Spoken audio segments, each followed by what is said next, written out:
Bonjour à toutes et à tous et bienvenue dans cet entretien exclusif avec le chef de l'État, le président Patrice Talon, qui nous reçoit au palais de la Marina.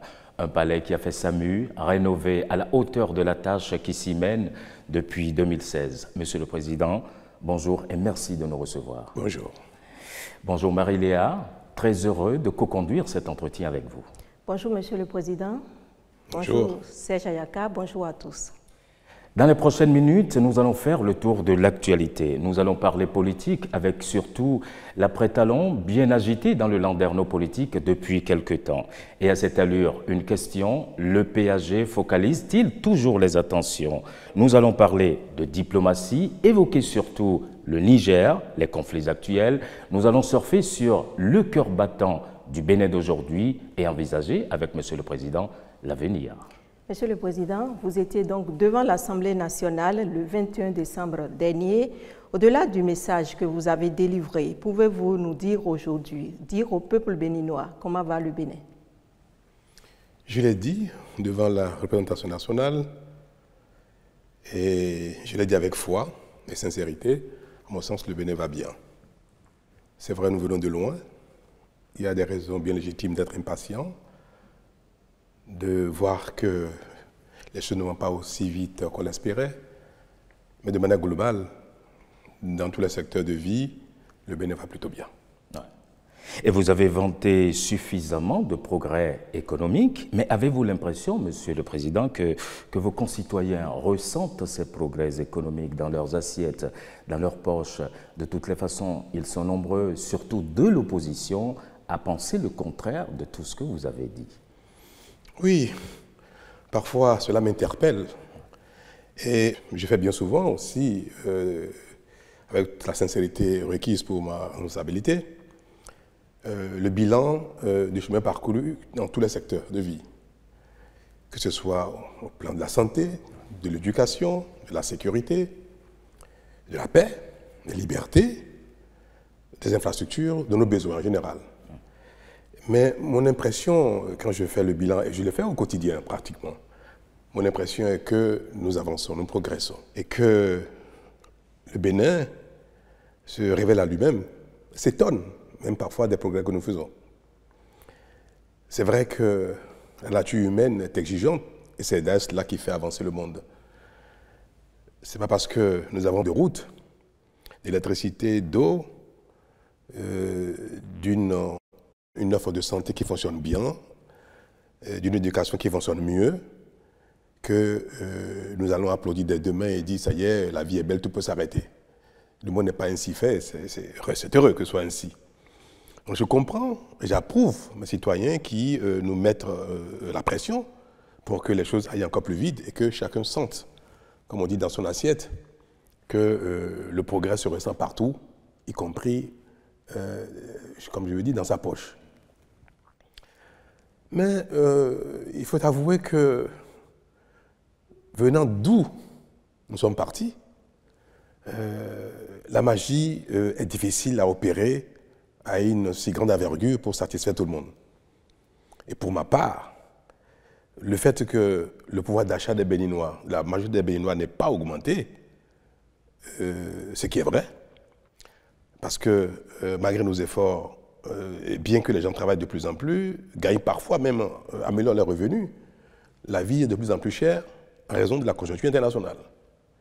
Et les denrées que nous produisons ici, même si les prix n'augmentent pas beaucoup, une bonne partie de ce que nous consommons provient de l'extérieur. Et l'augmentation des revenus n'est pas à la hauteur de l'augmentation du coût de la vie.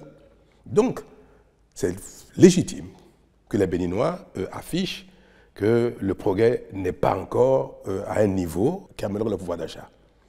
Mais je continue de dire, d'affirmer que le Bénin va bien parce que nous ne reculons pas, nous avançons et nous parvenons à satisfaire l'essentiel de nos besoins pas à pas, de mieux en mieux.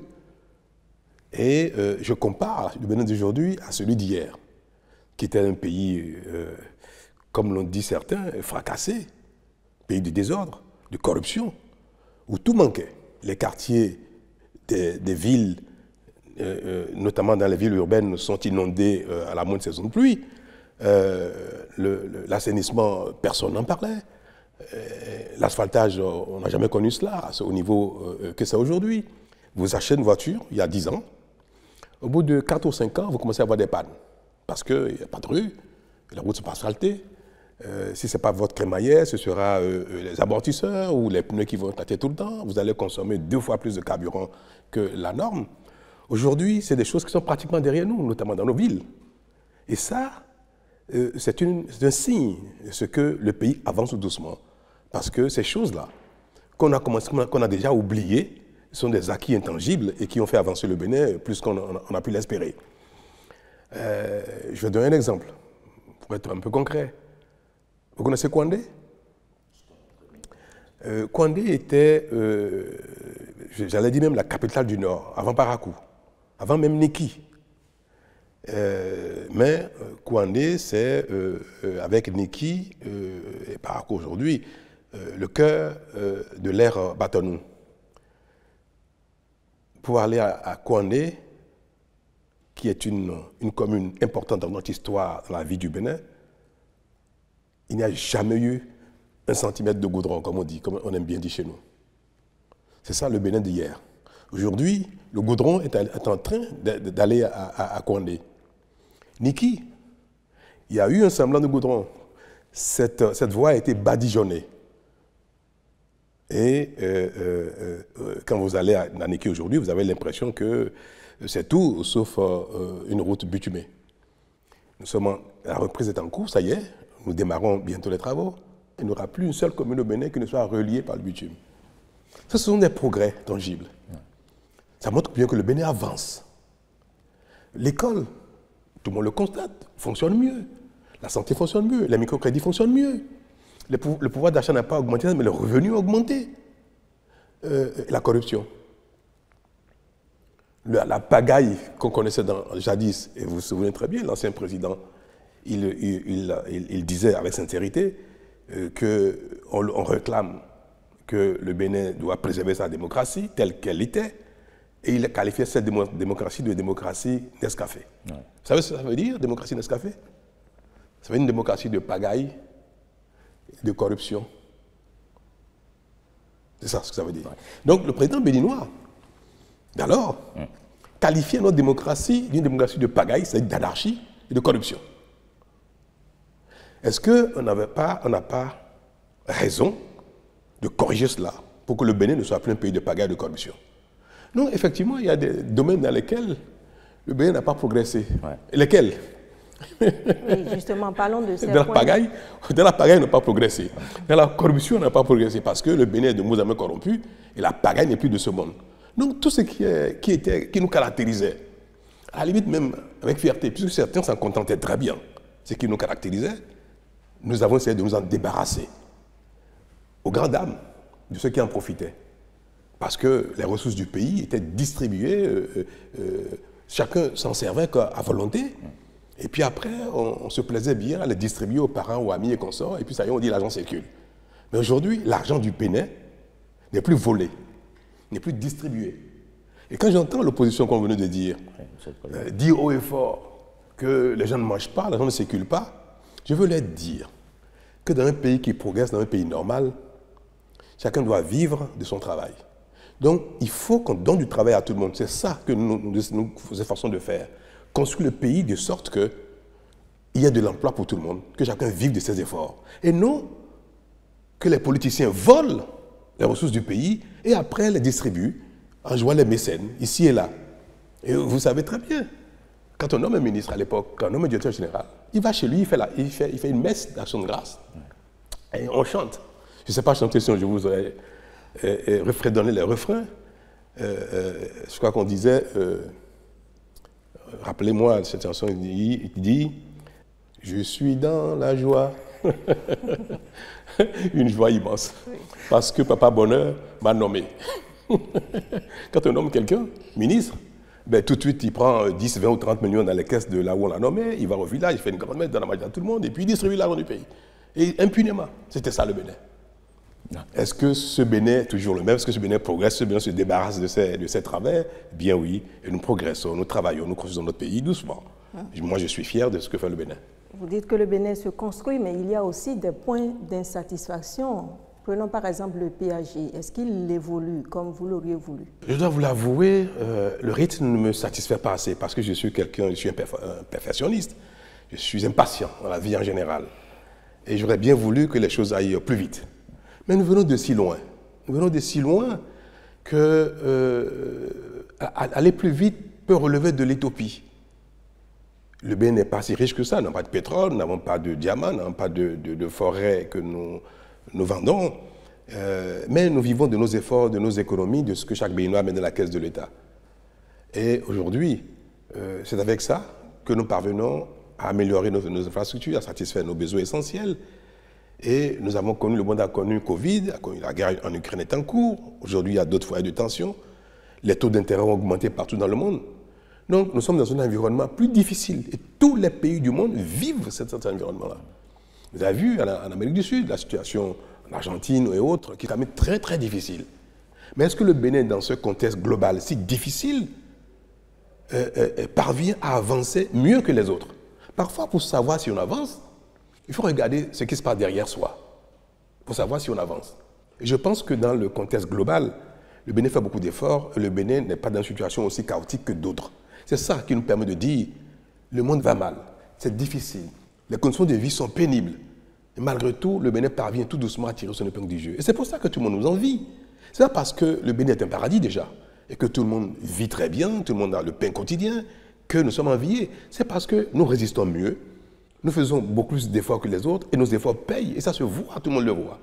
Donc, certes, nous n'avons pas encore atteint le plein emploi au Bénin, le pouvoir d'achat n'est pas à un niveau satisfaisant, mais si nous continuons à ce rythme-là, dans les 5, 10, 15, 20 années à venir, nous allons atteindre notre objectif, il y aura le plein emploi au Bénin, le pouvoir d'achat sera suffisamment élevé pour satisfaire nos besoins essentiels, et nous constaterons en faisant le bilan que le Bénin a progressé, que le Bénin va bien, que le Bénin a corrigé ses travers, et que ceux qui aujourd'hui chantent un passé qu'ils regrettent, ils font la gloire d'un passé qu'ils regrettent, c'est plutôt un passé de chaos. Et ça, on ne peut pas souhaiter que le Bénin retourne à ce stade-là quand on aime son pays, quand on s'aime soi-même. Oui. Alors, Monsieur le Président, vous l'avez rappelé, le rythme auquel le PAG il avance, il ne vous convient pas visiblement, mais dans un contexte de dernier mandat, où dans votre équipe, les cœurs battent déjà pour l'après-talon, est-on encore entièrement dévoué et mobilisé autour du PAG? Je le constate bien. Hein. Moi, je n'ai pas l'impression que l'ardeur a baissé et que mes collaborateurs les plus proches font moins d'efforts parce que nous sommes dans la dernière ligne droite. Au contraire, je vois que les gens sont épuisés, c'est vrai, parce qu'on leur en demande beaucoup, le pays leur en demande beaucoup, et moi je suis très exigeant. Mais, bien que les gens, et c'est légitime, hein, tout le monde, bien que tout le monde ait les yeux rivés déjà un petit peu sur l'avenir du pays, sur 2026, qu'est-ce qui va se passer, et qui vont être les dirigeants de demain, c'est une question légitime. À laquelle tout le monde pense un petit peu. Mais cela, pour autant, n'a pas émoussé l'ardeur de ceux qui ont la tâche. Moi, j'ai bien le sentiment, et c'est ce que je vois, je constate, qu'il n'y a pas de faiblissement des efforts qui sont produits par les uns et les autres. En tout cas, tout au moins en ce qui concerne l'administration, les divers responsables au plus haut niveau qui conduisent la mise en œuvre du PAG avec moi. Donc, je veux vous rassurer que la fin du mandat qui s'annonce, normal d'ailleurs, tout finit bien un jour, n'a pas du tout émoussé l'ardeur des uns et des autres. Alors votre équipe est à la tâche, vous l'assurez, mais on sent bien dans le landerneau politique qu'il y a de l'échauffement, notamment parmi vos soutiens. Parlons par exemple de la tendance à la suscitation de candidatures pour 2026. Dans ce registre-là, on voit particulièrement actifs les soutiens de votre ami Olivier Bokor à travers la dynamique OB26. Alors, cela semble-t-il valu à l'un de vos ministres une démission? Vous savez, comme je viens de vous le dire, cela me paraît bien légitime qu'il y ait une attention particulière sur 2026, parce que 2026 va arriver, même si c'est dans encore 2 ans. Et la la vie politique, la compétition politique rythme notre vie au quotidien. Donc l'avenir, pareil, est rythmé aussi, tout ce qui vient devant est rythmé aussi par les échéances politiques. Donc c'est tout à fait normal, tout à fait évident que certains se dépêchent déjà de s'imaginer quelle va être la bonne succession.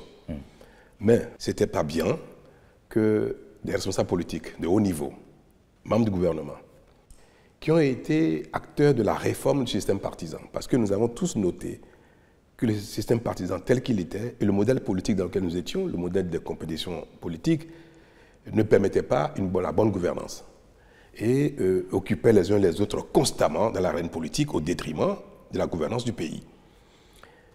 Et nous avons dit également qu'il fallait réduire l'envergure des chapelles politiques pour qu'il y ait plutôt de la cohérence dans l'action de gouvernance de ceux qui accèdent au pouvoir. Aujourd'hui, cette réforme est un succès. Nous avons vu qu'il y a moins de partis politiques, les groupes sont plus homogènes. L'Assemblée nationale aujourd'hui comporte 3 partis politiques et si les choses continuent ainsi, nous aurons à l'avenir peut-être maximum 4 ou 5 grands partis au plus au Parlement. Et nous avons également, dans la réforme, souhaité, et cela a été acté dans tous les dispositifs de la réforme, que ce sont les partis qui font la compétition, qui produisent les candidats, qui font la promotion des candidats et qui présentent les candidats, notamment aux élections communales, les élections législatives. Et que, y compris pour l'élection majeure, il fallait que ce soit les partis qui soient à l'initiative et à double les candidats pour qu'il y ait une cohérence entre la gouvernance au niveau central, au niveau législatif et au niveau local. Toute chose indispensable à la bonne marche d'un pays en développement. Alors, aujourd'hui, aucun parti politique ne s'est encore lancé dans le choix des candidats. Ni le Bloc républicain, ni l'Union progressiste, ni les démocrates, ni l'FCBE, autre encore. Personne n'a encore fait ça. Et les organes des partis n'ont pas encore ouvert la compétition à leur sein. Et comment on peut voir quelqu'un qui a été au cœur de la réforme, notamment le ministre auquel vous faites allusion, ignorer son parti politique, ignorer cette réforme, ignorer cette bonne disposition qui, aujourd'hui, gouverne notre pays en matière politique, et commencer à faire la promotion d'un candidat, son candidat à lui, ce qu'il estime être peut-être le meilleur candidat pour lui pour 2026, au mépris de tout ce que nous sommes en train de bâtir ensemble. Et c'est bien pour ça que je l'ai rappelé à l'ordre. Mais est-ce que cela n'est pas légitime? Qu'il faut préserver nos petits acquis qui sont en train de se renforcer. Donc pour moi, le moment n'est pas encore arrivé. Les partis n'ont pas encore ouvert la compétition. Laissons-leur le temps d'ouvrir la compétition. Et ceux qui sont candidats vont faire la course au sein de leurs organes politiques. Mais il n'y aura pas de candidats au Bénin sans les partis politiques à l'avenir. Ce sont eux qui vont décider, qui vont adouber les candidats, leurs élus vont donner les parrainages, et il faut souhaiter que ce soit ainsi, pour qu'il y ait de l'ordre, qu'il y ait de la discipline, que le pays fonctionne conformément à une ligne directrice. Oui. Donc, il ne faut pas permettre cela. Vous avez parlé de mon ami Olivier Bokor. Oui. Moi, je ne sais pas s'il est candidat, je ne sais pas. Il ne vous l'a pas dit? D'abord, le moment n'est pas arrivé. Deuxièmement, je ne suis pas du genre à faire la promotion de ma famille, de mes amis, de mes proches en matière politique. Ce n'est pas mon genre. Donc, ce ne sont pas ce genre de critères qui vont déterminer, moi, mon choix pour la promotion d'un tel ou tel candidat. C'est pour vous dire que je ne suis pas dans un tel schéma, mais je suis à égale distance de tout le monde. On verra bien qu'est-ce que les partis vont décider demain ou après-demain en ce qui concerne les candidatures qui vont promouvoir en 2026. Mais est-ce si facile pour un président comme vous, qui est en fin de mandat, de rester vraiment à égale distance de tout le monde? Est-ce que vous-même, il vous arrive d'avoir certaines appréhensions quant à l'après-talon? La responsabilité me l'impose de rester serein, à égale distance, et de participer au renforcement de ce que nous avons mis en place comme nouvelle dynamique politique. Ce n'est pas évident parce que nous sommes des humains, on a nos sentiments, on a notre affection personnelle, mais qui sont des choses qu'il faut parvenir à étouffer quand on assume des responsabilités comme la mienne. Et ça, je sais le faire. Et c'est pour ça que je ferai tout. Je ne serai pas inactif. Ça, je peux vous l'avouer. Je ne serai pas inactif. Vous serez actif à partir de Je serai actif parce que je suis un citoyen béninois. Je veux que mon pays progresse, je veux que mon pays avance. Je ne vais pas dire après moi le chaos. Donc je serai actif pour que la suite soit dans l'idéal que nous sommes en train de bâtir ensemble. Et les Béninois aussi, comme vous, voudraient bien que le pays continue de progresser, n'est-ce pas? Donc nous serons tous actifs pour que la suite se passe, sinon mieux que ce qu'on voit aujourd'hui. Mon souhait est que le Bénin progresse, que demain soit meilleur à aujourd'hui et qu'on constate tous que le meilleur est à venir. Et ma foi, c'est celle-là. Pour nous, le Bénin, le meilleur est à venir. Ouais. Et donc, je n'ai pas beaucoup d'appréhension. Je crois que le Bénin a une âme, que le Bénin va bien maintenant, qu'il ira de plus en plus bien ou mieux et que la suite sera encore meilleure à ce qui se passe aujourd'hui. Donc, je n'ai pas d'appréhension, je suis certain. Et nous allons tous œuvrer pour cela. Ouais. Alors, mais comment pouvez-vous être certain, Monsieur le Président, que votre successeur, il n'ait pas, par exemple, seulement le sens théorique des choses, mais aussi le sens pratique, le sens des résultats comme vous? Comment vous assurer qu'il soit tout autant motivé que vous? Et pourquoi pas plus? Ah ouais. Pourquoi même pas plus? Pourquoi? Quand moi j'arrivais dans la fonction, peu de gens croyaient que je serais en mesure d'impulser tant d'énergie. Parce que le Bénin est riche par ses talents, par l'engagement des uns et des autres, par la volonté des uns et des autres. Ce n'est pas parce que nous n'avons pas progressé pendant 60 ans à ce rythme-là que les Béninois n'ont pas le potentiel. Parce qu'il fallait un déclic. Je crois que j'ai été celui qui a simplement allumé le moteur. Et ce que nous faisons relève aujourd'hui de la prise de responsabilité, de la conscience que chacun a prise et chacun donne le meilleur de lui-même dans son domaine. Il n'y a pas de raison que cela ne continue. Donc je ne peux pas dire que celui qui me succédera a peu de chances de faire autant que moi en matière d'engagement, de volonté, de responsabilité. Je pense même que ce sera mieux. Parce que je pense que j'ai donné un exemple en montrant combien je mets le cœur à la tâche. Et celui qui viendra voudra faire plus que moi, autant que moi, sinon plus. Et nous veillerons à ce que celui que nous allons promouvoir et que le peuple va choisir, que celui-là soit le plus indiqué possible en cette matière de volonté, de capacité, d'engagement, de compétence, d'amour pour le pays, de volonté et consorts. Et c'est pour ça que moi, je vous dis plutôt, le meilleur est à venir. Ah oui. Oui, je voudrais bien, Monsieur le Président, vous dites que cette personne-là sera choisie et qu'il faudra vraiment faire ce choix en tenant compte d'un certain nombre de critères qui lui permettraient peut-être d'aller au-delà de ce que vous avez fait. Mais à partir de quand ce choix sera-t-il fait? À partir de quand les partis politiques pourront effectivement lancer des appels pour les candidatures, selon vous? 1 an, 2 ans? Le rythme politique, malheureusement, n'est pas toujours compatible avec le rythme de la bonne gouvernance et de la satisfaction des obligations de ceux qui sont encore en place. C'est bien pour ça que certains ont commencé trop tôt. Donc, est-ce qu'il faut que les choses commencent dès maintenant? Je pense que non. Parce qu'après, ça va capter trop l'attention des uns des autres. Je vais vous répondre, hein, franchement, moi, il n'y a pas de sujet tabou chez moi. Je pense que les partis politiques vont avoir des discussions de coulisses, c'est certain, à partir peut-être d'ici 1 an et demi. Mais la fièvre politique même, ce sera peut-être 6 mois avant. Et je ne pense pas que des choses fondamentales, majeures, se décideront au sein des partis politiques plus de 6 mois avant l'échéance. Et d'ailleurs, vous savez, les acteurs politiques aussi n'aiment pas beaucoup cela. Hein. Donc la compétition, pour moi, va commencer au sein des partis politiques. Les débats, les discussions vont commencer peut-être 6 mois avant. Ce serait une bonne période. D'accord. Toujours au titre de la politique intérieure, Monsieur le Président, vous avez eu récemment des échanges avec le parti d'opposition, les démocrates. C'était le 27 novembre dernier. Au-delà du point d'accord sur l'audit de la liste électorale, quelques jours d'assises pour l'avenir, comme le demande ce parti, ne seraient-ils vraiment pas les bienvenus? Ou pensez-vous que c'est du temps perdu, Monsieur le Président? Moi, je n'ai pas compris ce que les démocrates appellent assises. Ils ont des préoccupations, et parce qu'eux, ils en ont, ils pensent qu'il faut arrêter le pays, il faut que tout le monde aille s'asseoir sous la palabre pour échanger sur des sujets qui, pour moi, ne présentent pas d'intérêt particulier. Le pays n'est pas en crise.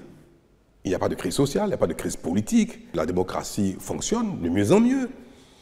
Et je ne sais pas. Moi, je ne sais pas ce qu'ils voulaient dire par assise nationale. Ils ont évoqué deux problèmes. Vous avez suivi l'entretien avec les démocrates. Ouais. Ils ont évoqué la nécessité d'auditer la liste électorale pour donner l'assurance à tout le monde que la liste est normale, convenable et qu'il n'y a pas de tripatouillage. Ce n'est même pas qu'on sera pu se faire. J'ai donné mon accord. Est-ce qu'il fallait des assises pour qu'on donne satisfaction à une telle demande? J'ai même dit que l'État financerait le coût de cette audit et des corrections nécessaires. Et ils ont la main aujourd'hui pour trouver les experts qu'il faut pour auditer la liste librement, à la charge de l'État. Sauf s'ils décident de financer eux-mêmes, ce serait bien, le Bénin les remercierait. Pour ça, il n'y a pas besoin d'assises. Alors quel est l'autre sujet qui constitue une crise ou l'intérêt d'une assise nationale, sauf à souhaiter qu'on se rassemble, qu'on se taquine, comme on a pu l'observer. Je vais dire, Monsieur le Président, vous avez entendu, il me dira, je n'ai pas entendu, ça va amuser nos concitoyens. Et puis bon, non, on ne va pas faire des assises pour ce genre de choses. Il faut être sérieux. Et j'estime qu'il n'y a pas de crise, il n'y a pas de problème qui nécessiterait que nous rentrons dans une telle démarche, en général, destinée de manière grave, sérieuse, à rassembler les citoyens autour d'une situation qui mérite qu'il y ait une pause et qu'on discute. Ce n'est pas le cas. À l'occasion de ces échanges, on vous a vu opposer un refus à la demande d'amnistie en faveur d'acteurs politiques en prison ou se considérant comme exilés. Un nom de principe que certains ont du mal à comprendre, Monsieur le Président, et rappelle que vous-même, vous en avez bénéficié. Vous avez bénéficié donc du pardon de votre prédécesseur il y a quelques années. Qu'en dites-vous? Bon, cela m'amuse. Cela m'amuse. La chute de votre question m'amuse beaucoup, parce que j'ai entendu dire ici et là, Patrice Talon lui-même a bénéficié du pardon du prédécesseur, et puis aujourd'hui, il refuse le pardon à des exilés politiques ou à des condamnés politiques. Vous voulez savoir, vraiment? Bien sûr. Alors moi, je vais demander. Parce qu'il est important que les Béninois, le peuple béninois, sache ce qui se passe parfois au sommet de l'État, au niveau des plus gros responsables, à qui ils confient pour un temps notre destin commun. Et je vais demander à mon aîné, au président Yaya Boni, mon prédécesseur, d'accepter que nous ayons des discussions, on va faire ce qu'on appelle la tchakpoji, sous la palabre. Et on va s'asseoir avec certains, puis on va parler, on va faire l'histoire, de rappeler les faits qui se sont passés à cette époque, notamment lui et moi. Mais qui ne sont pas des choses qui concernent vraiment le Bénin, parce que ça a été un conflit entre deux personnes. Et ça, je l'ai rappelé un peu en 2016. Parce que des personnes qui ont été amies, j'ai été le soutien du président Eboni, après on ne s'entendait plus sur la façon dont le pays fonctionnait, sur la gouvernance du pays et sur la projection politique. Et cela a tellement abîmé nos relations que cela a été l'occasion d'une tragicomédie entre deux hommes, mais qui a amusé le pays, mais qui a inquiété également le pays. Dieu merci, les choses ne sont pas allées plus loin que ce théâtre qu'il y a eu. Donc, je vais vous dire, moi, personne ne m'a pardonné, de rien du tout. Il y a eu, vous savez, une procédure judiciaire ici contre moi, notamment en ce qui concerne les accusations dont j'ai été objet une fois que je suis parti du pays. Je suis parti du pays parce que, je vais vous le dire, je vais ouvrir une brèche sur la tchakpoji, en entendant cette discussion sur la palabre, où on va mettre tout ça sur la place publique, devant les concitoyens, pour que les gens comprennent. Il y a eu une conférence de presse d'un certain maître Agbo, le 18 septembre 2012, je crois. Et maître Agbo aurait dit, je n'ai pas suivi la conférence de presse, j'étais à un dîner, c'était le jour anniversaire d'un ami qui m'a invité à un dîner, et j'ai appris plus tard. À cette conférence de presse, il aurait dit, ce monsieur, que le président Yaya Boni passerait sur les cadavres des Béninois pour un troisième mandat ou pour continuer ce qui se fait. Et que le pays allait très mal et qu'il fallait au moment opportun que le régime plie ses bagages et qu'on on chante autre chose. Et le président d'alors a dit ou a compris ou a décrété ou a imaginé que je suis à la base de cette conférence de presse, que c'est moi qui aurais commandité cette conférence de presse. Et le lendemain, il était à Abuja, je vais vous le dire, hein, et a instruit le service d'État, de défense et de sécurité, par la justice, d'aller me chercher. Et quelqu'un, parmi ceux qui ont été instruits, m'a appelé, m'a dit « Monsieur Talon, nous savons que vous êtes un peu de nature casse-cou, téméraire, mais cette fois-ci c'est sérieux. Nous avons été instruits pour aller vous chercher par tous les moyens, quittez le pays. Quittez le pays, ne soyez pas suicidaire. » J'ai informé mon épouse, j'ai dit, moi, je ne suis pas un fuyard. Je vais voir ce qui va se passer. Mon épouse m'a dit, Patrice, debout hors du pays, tu feras le combat. Mais sous terre, non. Ce n'est plus possible. Alors, tu ne feras pas le con. Comme je suis quelqu'un d'assez... Parfois, certaines personnes, quand elles parlent, elles me donnent des recommandations, je suis docile, comme on dit. Je suis parti. Et puis, ça ne suivit tout ce que vous savez. Tentative de coup d'État, d'assassinat, d'empoisonnement et tout le reste. Je vous passe des détails, parce qu'on va en parler le jour du Achakpoji. Et puis... Vous y tenez visiblement. J'y tiens, parce que c'est bon que les Béninois sachent enfin les détails de cette comédie-là, qui continue d'ailleurs de polluer l'atmosphère. La justice de mon pays a dit que non-lieu, tous dont étaient accusés n'avaient jamais existé. Même si les juges à l'époque, qui étaient quand même sous ordre, ont cherché par tous les moyens à prouver que Talon a eu l'intention, a voulu faire, mais en fin de compte, ça ne s'est pas passé, il n'a pas fait qu'on soit bref. Et il y a eu un non-lieu. Je n'ai été reconnu coupable de rien du tout. En France, pareil. Mais comme j'étais actif politiquement, mon prédécesseur, le président Eboni, a souhaité qu'on fasse la paix. Ce n'est pas moi qui ai sollicité une paix. Moi qui ai sollicité la réconciliation de deux hommes. Bien que je sois un homme de paix, de réconciliation. Mais l'initiative ne venait pas de moi. Et le président, l'ancien président du Sénégal, le président Diouf, qui était secrétaire général de la francophonie, a été appelé, on lui a demandé, j'étais à Paris, de m'appeler et de me demander qu'il faut qu'il y ait la paix entre mon aîné et moi. Mais qui refuse de faire la paix? Je suis allé à la convocation du président Abdou Diouf. Et il m'a dit, il faut que tu fasses la paix avec ton aîné. J'ai dit, mais moi je veux bien, je n'ai jamais fait la guerre à personne. Et c'est cela qui a donné lieu à des échanges du genre. Et puis on vous dit, vous savez, en Afrique, quand on vous dit, même si tu n'as rien fait à quelqu'un, dis pardonne, demande pardon, demande excuse de tout ce qui a pu... Je dis, je n'ai fait rien à personne, je suis condamné pour rien, je suis accusé de rien. Je n'ai pas à demander quoi que ce soit. Mais, en fine, c'est faire preuve de rancœur que de ne pas dire à son protagoniste, écoute, si j'ai pu t'offenser, si j'ai pu te faire du tort en quoi que ce soit, si j'ai pu en quoi que ce soit, alors je le regrette. C'est une forme élégante de dire je suis prêt pour la paix sans dire je ne suis coupable de rien. Parce que, vous savez, vous pouvez offenser quelqu'un juste parce que vous êtes une embûche, un obstacle à ses ambitions. Ou bien la personne a pensé que vous l'avez méprisé. Donc quand on veut faire la paix vraiment, c'est une formule consacrée. Et quand vous êtes à la presse, allez chercher les documents qui ont été publiés à l'époque, par lesquels Talon aurait dit, ok, on fait la paix, et lisez, vous allez voir ce qui a été dit. Et je n'oublie pas ces choses-là. Et j'ai dit, si j'ai pu vous faire du tort, du mal, de quelque manière que ce soit, alors là, je regrette.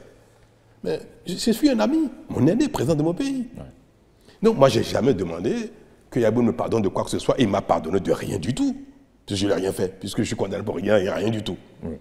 Alors comment on peut faire l'amalgame entre ce théâtre, qui est né d'un conflit entre deux personnes, faire l'amalgame avec une situation grave dans le pays dans lequel nous sommes, où des gens ont commis des crimes, des détournements, et engagé des tueurs à gages pour tuer des gens, pour engendrer une insurrection dans le pays afin que des élections n'aient pas lieu. Et puis on me demande, les gens ont été condamnés, et on me demande de les amnistier. Ce n'est pas amnistier une personne, parce que peut-être que les Béninois ne savent pas exactement le contenu de ce que demandent les démocrates. Qu'ils demandent d'ailleurs, même pour moi, sans sincérité. Ils n'y croient pas. Parce qu'ils demandent quelque chose qui n'est même pas possible techniquement. Voilà, Réki Amadougou a été condamnée parce qu'elle a commandité l'assassinat de l'ancien maire de Parakou, et ses complices ont été arrêtés, sont passés aux aveux, on a vu les traces. On a vu des traces, des échanges par lesquels les gens ont été payés, mandatés pour commettre un assassinat, condamné par une femme. Et la justice est allée à son terme, la personne a été condamnée. D'autres personnes ont été condamnées pour trafic de drogue.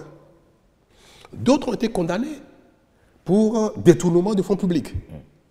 Et certains sont partis du pays, n'ont pas répondu à la justice, et on dit il faut amnistier tout ce monde-là, chacun en ce qu'il a fait. Donc, on va amnistier Réki Amadougou pour avoir commandité l'assassinat de gens pour créer une insurrection dans le pays. On va amnistier M. Tan pour trafic de drogue. On va amnistier M. Tan pour détournement de fonds publics. On va amnistier Tan pour telle chose. Donc, on va sélectionner certains délits commis dans des champs différents. Et on va mettre tout ça pour dire, tout ce monde-là, on va les sélectionner par tête de client, comme on dit. On va dire, tout ce monde-là, on les amnistie. Mais les autres 15 000 Béninois qui ont commis des délits moins graves ou de même nature, qui sont en prison, on les laisse et on sélectionne comme ça. Pierre, Paul, Jacques, Fatouma et consorts, et puis on dit, ceux-là, il faut les amnistier. Dans quel pays ça se passe? On peut amnistier pour un événement particulier, un fait particulier, comme on l'a fait en 2019. Il y a eu une situation grave, tous ceux qui ont été impliqués ont été amnistiés. Moi, je veux bien que techniquement, on me demande, Monsieur le Président, il faut amnistier toutes les personnes qui ont été coupables ou impliquées dans un événement, dans un fait particulier qui a été une crise au Bénin, comme en 2019. Et on peut décider de le faire. Mais comment on peut ne pas être dans cette démarche et dire que pourvu que la personne ait été politique, ait été l'ami d'un politicien, ait été le parent ou la copine, la maîtresse d'un politique, quel que soit le délit pour lequel la personne a été condamnée, il faut l'amnistier. Techniquement, ce n'est même pas possible. Donc, je vais finir. D'accord, Monsieur le Président. Même au Parlement. Si même le Parlement était à 100% démocrate, écoutez-moi bien, si le Parlement était 100% démocrate, une telle loi ne peut pas être votée. Ah oui. Une telle demande d'amnistie, c'est impossible. On ne peut pas choisir comme ça, sélectionner 10, 20, 30 personnes dans le pays et dire ceux-là, on les amnistie de tout ce qu'ils ont fait, quel que soit ce qu'ils ont fait. Ce n'est pas possible. Voilà donc ce que la demande. C'est une demande folklorique. C'est une demande politicienne. Et ceux qui sont avisés savent très bien que ce n'est pas possible de donner une suite à une telle demande. Et puis maintenant, on fait l'amalgame. On dit, Talon refuse de pardonner. Moi, je ne gouverne pas avec l'affect. L'affect, nous sommes tous dotés de cela. Et je gouverne avec la responsabilité, la raison que les citoyens béninois attendent de tous leurs responsables. Gouverner avec la raison, avec le sens de responsabilité qu'il faut. Ne pas mettre le feuillet à faire ça parce que tel serait mon parent, tel serait un ami, tel serait un partisan. Et ce n'est pas ça que les Béninois attendent de quelqu'un comme moi. Je vous ai dit la dernière fois, il y a des décisions que je prends qui me font beaucoup de peine, qui me donnent de la peine au cœur, mais que je prends parce que c'est l'intérêt du pays. Ouais. Et c'est pour ça que je suis accusé de tout, mais j'encaisse. J'encaisse parce que celui qui ne veut pas être vu comme ça, il ne peut pas être un bon chef. C'est peut-être cela aussi l'acceptation de la charge que vous avez depuis quelque temps. Une chose est certaine, c'est que le refus à cette demande d'amnistie, vous ne revenez pas là-dessus, Monsieur le Président.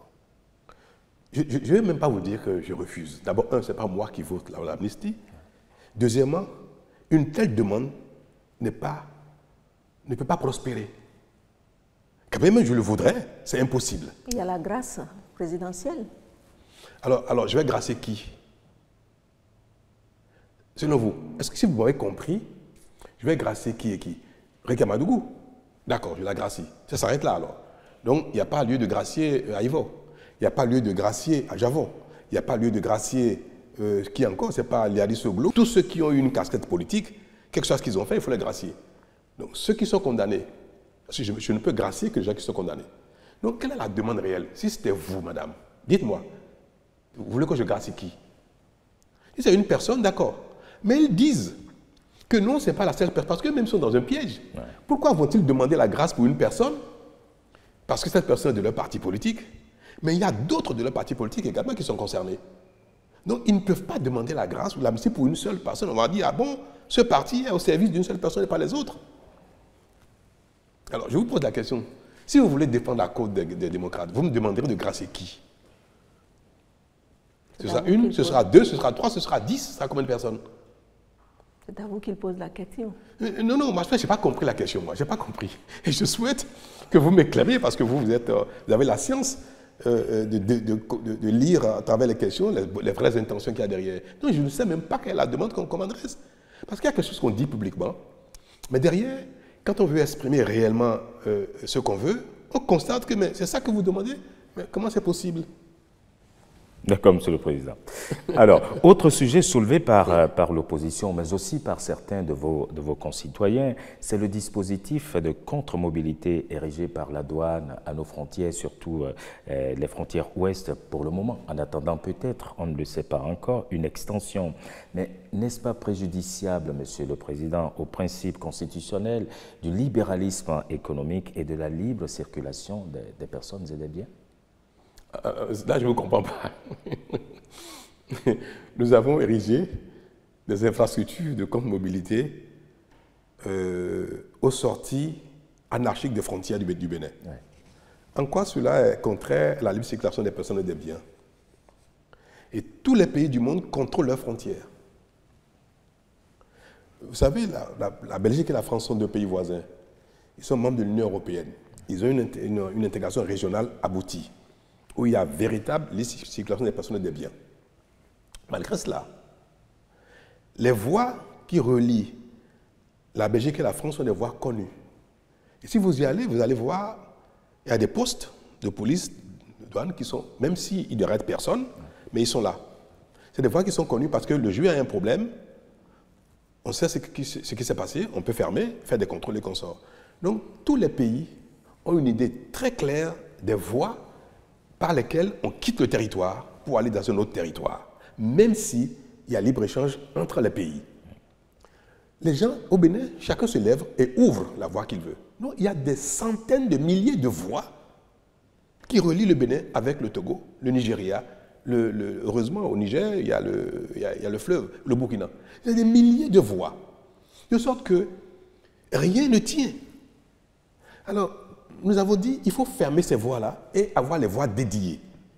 Entre le Bénin et le Togo, s'il faut 10 voies dédiées, s'il faut 20, s'il faut 50 voies dédiées, nous discutons avec les maires, les responsables à divers niveaux pour dire, dans cette localité, quelles sont les voies qu'on va dédier à la circulation entre le Togo et le Bénin. Nous avons choisi, et avec les élus locaux, les voies qui doivent être dédiées aux échanges entre le Bénin et le Togo, bientôt le Bénin Nigeria, le Bénin le Burkina. Et le reste, qui ne sont pas donc recensés comme voies dédiées, il faut les fermer. Donc nous cherchons les moyens de bord que nous avons pour fermer ces voies qui ne sont pas reconnues comme étant voies officielles de circulation entre le Bénin et les pays voisins. C'est tout ce qui est en train d'être fait. Et on dit que... mais moi je vous ai dit tout à l'heure une chose. Le Bénin ne sera plus un pays de démocratie Nescafé. Ne sera plus un pays de pagaille. C'est parce que nous avons laissé prospérer ce genre de choses que Yaïboun même dénonçait à l'époque, démocratie, Nescafé, d'anarchie, qu'aujourd'hui, le fait de dire c'est de l'anarchie, on ne peut pas continuer, on dit ah non, pourquoi? C'est démocrates d'ailleurs qui se font le défenseur du retour à l'anarchie, il ne peut pas formellement nous dire que laisser n'importe qui ouvrir n'importe quelle voie entre le Bénin et le Togo. Il ne peut pas le dire. S'il dit ça, alors ils seront disqualifiés même pour être députés, disqualifiés pour être maire, disqualifiés même pour aspirer à la fonction du président de la République. Parce qu'on ne peut pas promouvoir l'anarchie en tant que responsable dans un pays. Ce n'est pas possible. Alors, lorsque vous décidez, Monsieur le Président, d'encadrer un secteur et donc d'y mener des réformes et que cela débouche sur la rétention, par exemple, des matières premières à transformer sur place, certains croient, à tort ou à raison, que c'est pour des intérêts personnels. Est-ce, selon vous, une incompréhension de vos ambitions pour le Bénin ou leur difficulté, en fait, à s'adapter aux nouvelles pratiques et à maîtriser le circuit autour de ces produits? On va parler sa langue de bois, n'est-ce pas? Patrice Talon était un opérateur économique, était un acteur de la filière coton. Oui. N'est-ce pas, madame? N'est-ce pas, monsieur? Bien sûr, monsieur le président. Je ne le suis plus, ce sont mes héritiers qui travaillent, qui ont pris le relais de ce que je faisais jadis. Vous savez que le coton, ça fait combien? Peut-être 30 ans ou 40 ans que il est interdit au Bénin de sortir le coton, la matière première coton, du territoire. Parce qu'à l'époque, le Bénin a fait le choix de commencer son industrialisation par le coton, qui était la production de rente la plus importante, jusqu'aujourd'hui d'ailleurs. Donc, l'État du Bénin avait construit des usines, et quand la production a commencé à exploser, l'État a demandé à des privés de venir investir au Bénin pour construire des usines d'égrainage, pour commencer la première phase de notre industrialisation. Et beaucoup de gens sont intéressés à cela. C'est à ce titre que Patrice Talon est devenu un égreneur privé. Parce que l'État a dit, venez investir dans le secteur, parce que l'État n'a pas les moyens de le faire tout seul, l'État n'est pas qualifié pour le faire tout seul. Si personne ne le fait, l'État sera obligé de le faire. Et l'État a dit à l'époque, je n'étais pas président, je n'étais pas ministre, je n'étais même pas, pas du tout même proche du pouvoir politique. Et en ce moment déjà, il a été dit haut et fort que la sortie du coton grain du territoire est interdite. Et c'est à ce titre-là qu'on dit aux privés, venez vous installer, vous aurez accès à la matière première. Construisez des usines au Bénin et vous aurez accès, l'État va vous permettre d'acheter le coton grain qui ne sortira pas du territoire national. Donc c'est une politique normale, ancienne. Elle ne date pas d'aujourd'hui. Et tous les pays du monde qui veulent transformer leur matière première décident d'investir par l'État ou par le secteur privé ou faire la promotion d'autres. Vous dites, venez investir ici.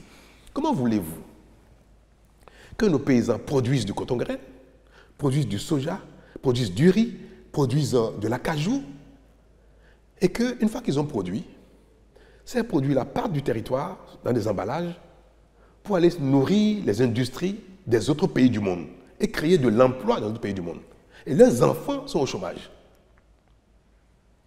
Et ce qu'il faut noter, c'est que ce n'est pas que le fait de vendre les produits à des exportateurs, ce n'est pas que ça leur donne tellement de richesses, tellement d'argent, qu'ils parviennent à nourrir leurs enfants, à les marier, à s'occuper des petits-enfants, à leur acheter une maison à chacun. Si rien que le fait de vendre et que le produit sorte, ça permet à ceux qui ont produit d'entretenir toute leur famille, les générations successives, je peux dire, bon, ils vont croiser les bras, les enfants, mais il y a tellement d'argent à gagner qu'on va se partager. Mais ce n'est même pas une bonne chose d'ailleurs. Donc, l'effort de ceux d'entre nous qui produisent des matières premières, cet effort a son prolongement dans l'intérêt général, dans leur propre intérêt, par leur transformation pour créer de l'emploi pour leurs enfants. Pour qu'eux, ils vivent de ce qu'ils ont fait, pour que leurs efforts entraînent d'autres intérêts et que ça crée du transport, de la manutention, des usines et que le pays se développe tout doucement à partir des efforts des uns et des autres. Un pays est une chaîne. Et chaque maillon est important de l'accrocher à d'autres maillons. Le Vietnam, par exemple, qui est le premier producteur de produits transformés de cajou, a une politique d'incitation et les noix de cajou de toute l'Afrique vont au Vietnam. Et ils ont des milliers d'emplois dans l'industrie de transformation du cajou. Donc, leurs enfants ont du travail à partir des noix de cajou qui sont produites par nos parents ici. Est-ce que c'est une mauvaise chose de dire Nous allons tout faire pour que des industries s'installent au Bénin, pour transformer les noix de cajou également, pour que notre noix de cajou produisent des emplois ici, pour que nos enfants... On nous reproche, les Béninois, à raison, nous reprochent de ne pas créer autant d'emplois. Mais comment on crée des emplois? C'est comme ça qu'on crée des emplois. La politique crée des emplois par les dispositions qui permettent la création d'emplois. C'est mon rôle, c'est le rôle de l'État. Est-ce que j'ai tort de souhaiter que nos matières premières soient les maillons d'une grande chaîne de services, de transformation, d'industrialisation qui fera que demain, il y aura le plein emploi au Bénin? Et c'est pour ça que nous avons dit que ce soit le soja ou autre, nous allons faire la promotion de l'industrie au Bénin de sorte que ce soit 10 000, 20 000, 30 000, 40 000 personnes, 100 000 personnes, 1 million de personnes, des millions de personnes qui auront un emploi à partir des efforts que font certains à la base. C'est ça, travailler pour un pays. C'est ça, construire un pays. C'est cela, gouverner un pays. Donc, moi, je ne fais pas attention à ceux qui veulent que le Bénin reste un pays éternellement pauvre. Ceux qui veulent que le pays soit un pays de fraude, de corruption, de pagaille, de démocratie Nescafé, et que, bon, après, on se contente de dire le peu que le pays produit, on prend, on distribue aux gens, on fait des messes, et puis le pays vit de mendicité, et le pays ne se développe pas. Le Bénin va se développer, parce que c'est ça, la méthode. Ouais. C'est par ce moyen, n'inventons rien, hein. Moi, je ne suis pas un génie, je n'ai rien inventé, mais c'est ce que les autres ont fait pour développer leur pays. On va faire pareil. Alors, Monsieur le Président, l'actualité, ce n'est pas seulement au plan intérieur. Elle est aussi marquée par un sujet géopolitique sous-régional, le Niger, notre voisin qui a connu un coup d'État, c'était le 26 juillet dernier, lequel a fait réagir vivement la communauté internationale et en particulier la CEDEAO. Et là, parlant justement de la CEDEAO, on a vu le Bénin au premier rang, ce que certains de vos concitoyens n'ont pas compris. Alors franchement, Monsieur le Président, qu'est-ce qui a motivé votre position à l'époque et est-elle toujours alignée sur celle de la CEDEAO? Mais, vous savez, les autorités actuelles du Mali sont arrivées par un coup d'État. Ouais. Vous savez aussi qu'ils ont voté une nouvelle constitution. Ils ont adopté une nouvelle constitution. Ça a été revu et dans cette nouvelle constitution, approuvée, adoptée par les nouvelles autorités maliennes, le coup d'État est interdit, est un crime, imprescriptible. C'est-à-dire, si vous faites un coup d'État au Mali, 50 ans après, vous allez en répondre. On ne peut ni l'amnistier, ni gracier les auteurs. Parce que tel qu'ils l'ont formulé, ils sont arrivés par un coup d'État, mais ils reconnaissent que le coup d'État est un crime, est mauvais pour le pays. Ils le reconnaissent eux-mêmes. Alors, est-ce que dans ces conditions, pendant que les nouvelles autorités maliennes ont dit, bien que nous soyons arrivés par un coup d'État, nous disons qu'il ne faut plus jamais que le Mali connaisse un coup d'État, est-ce que pendant ce même moment, pendant qu'ils disent ça, qu'il y a eu un coup d'État au Niger, les Maliens peuvent dire, bon, chez nous c'est interdit, chez nous c'est un crime, on dit plus jamais, mais au Niger, on applaudit. Est-ce que le Bénin, dans ce même environnement, peut dire, c'est vrai, nous connaissons tous que c'est pas bon, que ça fait 2, 3, 4, que c'est très grave, c'est très dangereux, mais que pour le Niger, allez bon, c'est pas grave, on applaudit, en espérant que ce soit le dernier. Pourquoi il n'y aurait pas un coup d'État au Bénin, au Togo, en Côte d'Ivoire, au Sénégal, pourquoi pas? Si nous applaudissons chaque fois qu'il y a un coup d'État, en disant, espérons que ce soit le dernier. Est-ce que c'est responsable? C'est pour ça que la CEDEAO a dit, trop c'est trop. Notre attitude peut être une promotion au coup d'État. Le fait, chaque fois de dire, oh c'est pas bien, c'est dommage, c'est pas bien, bon mais c'est pas grave, on continue, c'est une façon de promouvoir le coup d'État.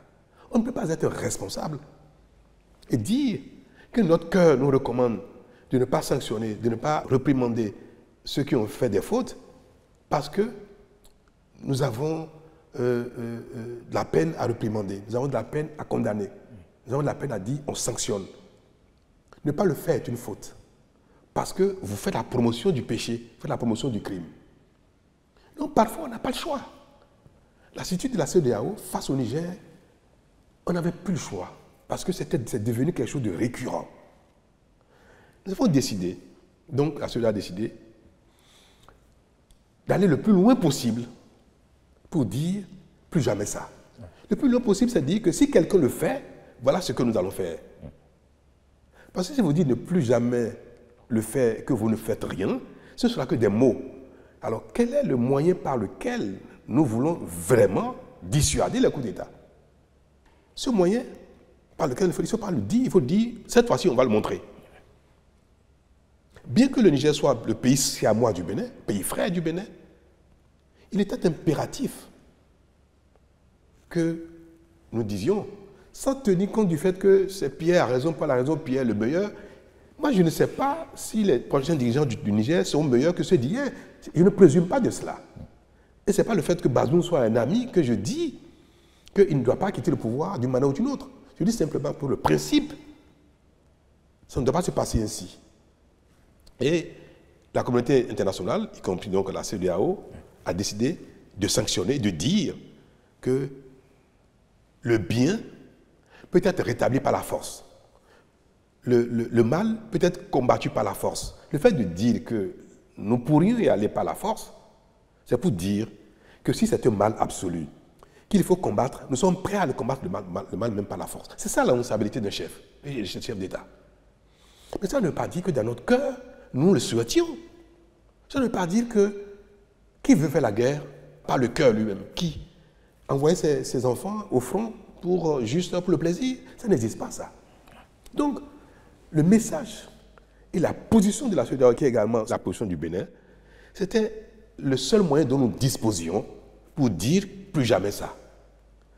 Mais personne n'avait l'intention, vraiment l'intention, que les choses dégénèrent. Nous avons, par nos moyens, fait tout ce qu'on voulait pour que cela soit acté, compris par tout le monde, y compris hors du Niger. Mais au constat, bien que nous avons fait tout ça, voilà la situation, ça a duré des mois, et les sanctions créent des dommages graves à nos frères et sœurs du Niger. Est-ce que nous allons dire éternellement que ça se va rester ainsi? La responsabilité nous recommande également d'être réalistes. Nous ne sommes pas Dieu. Nous avons pu faire ce qui est de notre devoir. Après, la nature décide. Dieu décide. L'homme propose, Dieu dispose. La situation du Niger aujourd'hui, telle qu'elle est, elle s'impose à nous. Un responsable sérieux doit faire le constat et dire ce qui s'impose à moi. J'ai tout fait pour que ce soit autrement. Je prends acte. C'est la situation dans laquelle nous sommes dans la sous-région et c'est ma situation. Et je dis, le temps de la condamnation, de l'exigence, des menaces est passé. Malheureusement, ça n'a pas produit l'effet qu'on souhaite, mais le peu d'effet qu'il y a eu, pour moi aujourd'hui, est peut-être suffisant pour dissuader d'autres coups d'État. Parce que quand même, tout le monde a vu quand même que nous avons porté l'idéal le plus loin possible. Et je vais espérer que même si on n'a pas eu les effets escomptés, que notre position, notre exigence peut être vue comme désormais l'exigence de la CEDEAO, que nous n'allons plus passer le temps à simplement dire c'est pas bien, mais on tourne la page. C'est ça. Et c'est pour ça que je ne rougis pas d'être dans une autre dynamique aujourd'hui et dire qu'on discute avec ceux qui sont là, parce qu'il faut être réaliste. Et dire, bon, on fait comment? On tourne la page, on avance, mais quelle est votre feuille de route? Mais qui nous dit ce qu'ils veulent? Nous avons trouvé le moyen de les accompagner. Parce qu'après tout, c'est le pays qui compte, le Niger qui compte. Ouais. Et il faut être réaliste. Ça reste donc un rétropédalage. Appelez-le comme vous le souhaitez, mais si l'homme n'est pas capable de rétropédaler, alors là, il se prend pour Dieu. Je vais répéter. Si l'homme n'est pas capable de rétropédaler, de se rendre compte de ses limites, de ce qu'il a fait les efforts qu'il faut, il a fait ce qui est dans son devoir, mais que Dieu a décidé autrement, ou la nature a décidé autrement, ou que les peuples ont décidé autrement, et qu'il faut prendre acte de cela et revenir être réaliste. Si on n'est pas capable de le faire, alors on se prendrait pour Dieu, ce serait une faute. Que faites-vous de l'esprit de groupe par rapport à la CEDEAO? C'est-à-dire? Alors, par rapport au Niger, est-ce que le Bénin affiche une position isolée ou le Bénin plaide pour que l'ensemble des pays de la CEDEAO s'alignent sur cette démarche? C'est la position de la CEDEAO, celle que je viens de vous exprimer. D'accord, Monsieur le Président. Oui. Alors, restons dans la sous-région tout de même pour observer que depuis l'arrivée au pouvoir du président Tinubu, on a noté un réchauffement des relations entre le Bénin et le Nigeria. Le président Tinubu, qui était d'ailleurs l'hôte de marque de la fête nationale chez nous, vous-même êtes déjà allé au Nigeria. À quoi cela est-il dû? Et est-ce que vraiment cette embellie, elle va durer, Monsieur le Président? Oui, elle va durer. Le Bénin a connu quelques difficultés relationnelles avec le Nigeria et qui ont été exclusivement induites par l'intoxication. Vous savez, quand le Nigeria a fermé les frontières avec le Bénin, vous savez ce qui a été à la base? Ce sont des Béninois, des responsables politiques, des nostalgiques du passé et mécontents de l'ordre et du développement qui s'opère au Bénin, qui, avec des personnalités de tous ordres extérieurs, qui sont allés dire aux autorités nigérianes que le régime du Bénin est devenu un danger pour le Nigeria. Le Nigeria n'a pas fermé les frontières pour une cause nouvelle de dysfonctionnement de nos relations ou bien de crise entre nos deux peuples ou de crise entre les autorités policières, douanières ou autres, pas du tout. C'est parce que des gens sont allés intoxiquer l'ancien président Buhari pour lui dire « si vous fermez les frontières, en 3 mois, le régime Talon va tomber ».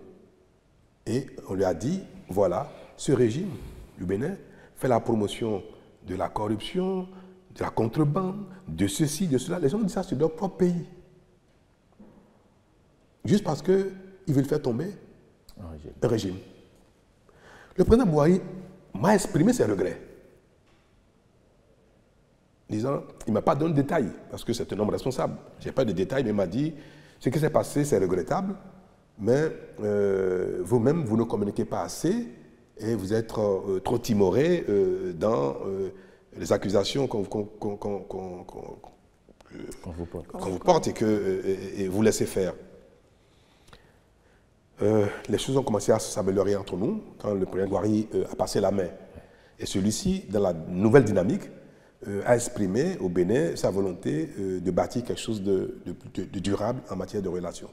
Et les discussions qui sont en cours aujourd'hui avec le Nigeria sont de nature à créer une intégration réelle entre nos deux pays. Nous sommes 2 pays voisins, nous partageons la même culture du sud jusqu'au nord, et nous sommes dans la CEDEAO. La CEDEAO promeut l'intégration régionale effective et le Bénin et le Nigeria, je crois, nous vont être les pionniers de l'intégration réelle. Et c'est pour ça que les discussions qui sont en cours vont nous amener à opérer la réalité de la libre circulation des personnes et des biens très bientôt. Et cela va se faire. Alors, Monsieur le Président, dans quelques jours, nous entrons dans une nouvelle année. Comment l'entrevoyez-vous pour le Bénin au regard de l'évolution du monde? Est-ce qu'il nous faudra faire plus d'efforts, serrer davantage la ceinture? Pour moi, les années de difficulté, d'efforts sont derrière nous. Pourquoi? Parce que c'est quand on n'a jamais fait d'efforts que le premier pas est difficile. Donc, nous n'allons pas continuer de dire il faut serrer la ceinture, il faut faire des efforts, parce qu'à l'époque, nous étions dans la pagaille, dans le désordre, et personne ne fait ce qui est de sa responsabilité. Je n'appelle plus ça effort, moi. La manière dont nous vivons aujourd'hui, la vie est chère, la vie est difficile, mais ce n'est pas parce que nous avons choisi de faire en sorte que les denrées coûtent cher. Donc, je ne le demande pas ça aux Béninois, je ne souhaite pas ça aux Béninois, que la vie continue d'être chère, que les difficultés continuent. Non, pas du tout.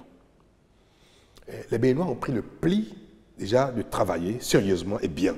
C'était ça, la notion d'effort. Les Béninois payent leurs impôts de plus en plus. C'est ça la notion de l'effort. Quand vous faites ce qui est de votre devoir, désormais, même si le fait de commencer requiert un effort, quand vous êtes dedans, vous avez pris le pli, ce n'est plus un effort, ça devient ce qui est la norme. Donc nous sommes désormais dans notre fonctionnement, le Bénin fonctionne de manière normale. Je souhaite que cela porte ses fruits le plus rapidement possible et que ce qui est de notre devoir, de notre responsabilité, les efforts que nous faisons de manière normale produisent des fruits assez rapidement. Et c'est à ce titre que je veux dire que pour l'année 2024, je souhaite à mes concitoyens, hommes et femmes, enfants, jeunes, des personnes âgées, je souhaite que l'année 2024 soit une année féconde, une année qui apporte les fruits de nos efforts, qui nous apporte un peu plus de sérénité, de satisfaction, nous apporte la santé, améliore notre bien-être, et soit l'année où notre façon d'exister, de vivre, de cohabiter ensemble, soit des meilleures possibles, pour qu'il soit agréable pour les Béninois de vivre entre eux, que pour les étrangers venus au Bénin soit quelque chose d'extraordinaire, où ils vont trouver un environnement de paix, de sérénité, de convivialité, de sécurité. Et toutes choses que les Béninois attendent de notre effort commun, c'est-à-dire un meilleur bien-être. En 2024 sera une belle année pour nous, par la grâce de Dieu, par la grâce des membres de nos ancêtres, par la grâce de Dame Nature. C'est ma prière et je sais que de plus en plus, nous sommes exaucés. Donc 2024 sera pour les uns et les autres une belle année. Et la vie sera de plus en plus belle pour les uns et les autres. Merci, Monsieur le Président. Nous arrivons au terme de cet entretien exclusif avec le chef de l'État, Monsieur le Président de la République. Merci de nous avoir reçus au Palais de la Marina. Merci et bonne fête de fin d'année.